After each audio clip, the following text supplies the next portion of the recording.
From Logan Roy holding himself back from killing his son to no one knowing about Tom's betrayal. Here's why Succession's worst season was still awesome, starting with Season 3's Civil War. As promised by the dramatic cliffhanger for Season 2, tensions remain high with Kendall and his father in the next season. Their story picked up with the same beautiful writing of this show that we all love, and you could feel Logan trying to control his anger. After all, we had to watch Kendall reveal his father's scandals and oversee the company's misconduct, so it was certainly a roller coaster of emotions, especially since the business had to go on. And I'm not wrong in guessing that we all held our breaths in the first 7 episodes of the season as these two continued their game. Of course, with the creators' help, the writers and editors knew just when to let out steam from the penthouse with insane comedy and the drama which had hooked all of us from Season 1. And that's just what happened. The team was split into 2 sides, and we saw a tennis match of political drama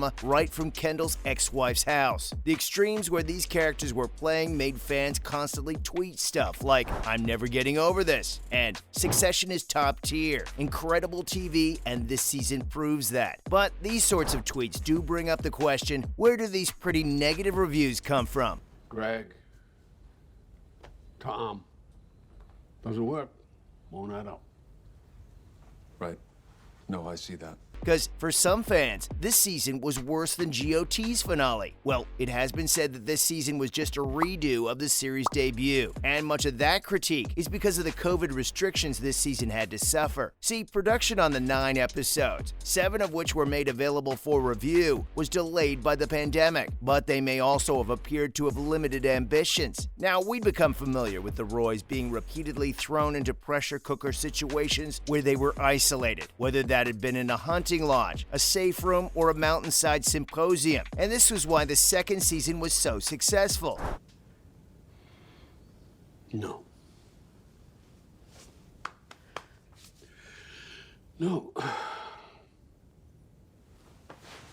Because each episode was almost like a one-act play that was headed for a crash. Though, for a lot of fans, Season 3 redoing the same script just didn't work. The politics these characters were playing with could have been grander, especially since so much was at stake. Like how, in the first episode, Greg, played by Nicholas Braun, and Kendall are in New York after having revealed Waystar Royco and Logan's crimes. But then we cut to the rest of the family's yacht vacay, unfortunately being cut short as they try to figure out how to respond. You see, how the action didn't seem like it was living up to the risks. And honestly, that continued for the rest of the season. Though, having said that, fans have also said that the intensity of this season comes from its plot being a slow burn, because it's always about family versus business. Yeah, what are you thinking? I don't know.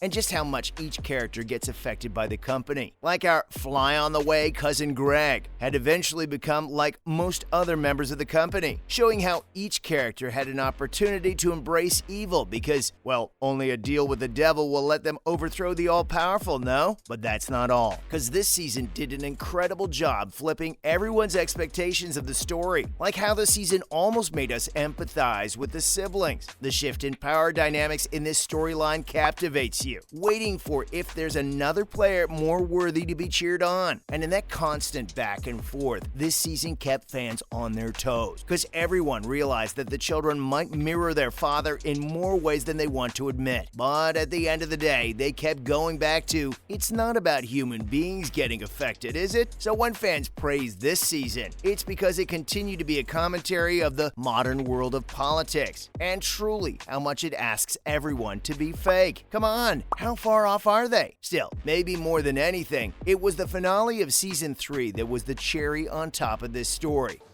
Hey, what's going on? Nothing. Just Dad cranking up the trebuchet.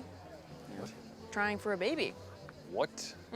As we got our version of the Red Wedding for the Roy family. And that's in no small part thanks to Tom Wamsgard's role. Because just like one fan tweeted, this is Tom and Greg's world and we're just living in it. But let me give you the quick context for that insanely accurate statement. Throughout the season, we see Kendall almost bursting with excitement over his dad finally receiving the charges he deserved. But when Roman discovers that Logan Roy planned to merge Waystar Royco with Gojo and dissolve all of the sibling Successions? Well, as any good friends would do, Shiv and Roman let Tom know and tell him to use their father's health issues to get on top of things. And that's when the biggest betrayal of the century happened. Our beloved Tom revealed he had plans of his own, giving Logan the heads up. And in the name of poetic cinema, he gave his sis the kiss of death to make sure she knows he'll keep himself and Greg safe. Come on, that has to be one of the best moments of the series, especially as it's part of the perfect setup for season 4. And that's because even though we saw the siblings finally have some alliance trying to dethrone their dad, they just weren't ready for all the weapons in Logan's hands. But that didn't mean they couldn't make a comeback. And with the laundry list of crimes in their hands, that's what we had to wait for in season 4, including his cover-up of Kendall's involvement in the waiter's death at Shiv's wedding, his affair with his assistant, and then all the stuff at Waystar. This meant that by season 3's finale, no one was blind about what's been happening, especially with Tom, because after his betrayal, everyone knew Shiv had 2 battles in front of her. So after all those reveals, of course the fans were left needing another chapter, because this felt like it was the opening to the last act. And for those of us that have caught up with the 4th season, that's exactly what it had been. But if all of this still doesn't make this season worth it for you, well, the humor didn't fall short of perfect in this season. Seriously, the writers got each character's comedic value perfectly, and they boiled it down so that it adds to each character's story arc, and was seen by CFO Carl as he lists all the problems Kendall has gotten the company into, and lovingly called him 31 flavors of messed up right there. Phew, that's a polite way to say it. But the colorful language didn't seem to stop being amusing there. Armstrong and Brian Cox seemed to be constantly coming up with new ways for Logan to tell those around him to get lost. And it was ironic because his explosive outburst almost seemed to have a tender way about them. It might have been more insulting if he didn't talk that way, but that was another part of the beautiful writing. Though, what made this season top tier for a lot of fans is honestly the breakout performance by Jeremy Strong as Kendall, because he might have done the impossible and made fans genuinely feel sorry for his character's life, even if it had been for a few moments in episode 7, as Kendall has a breakdown, desperately searching for any presents from his children on his 40th birthday. I know, yikes. But as the actor has said, that moment needed to make fans believe just how empty Kendall had become. He was giving everything he had to the Civil War while his 3 kids were forgetting about their dad. How heartbreaking is that? So of course that moment packs a punch for the audience, as we might have a moment to feel genuine regret on screen before he entered back into the comfort of his world. But that moment was just an example of how the writers showed us these people can break. And when they did, oh, Succession did it just right. And that's just another reason why this season was incredible. Well, that's all on why Succession's worst season is still amazing.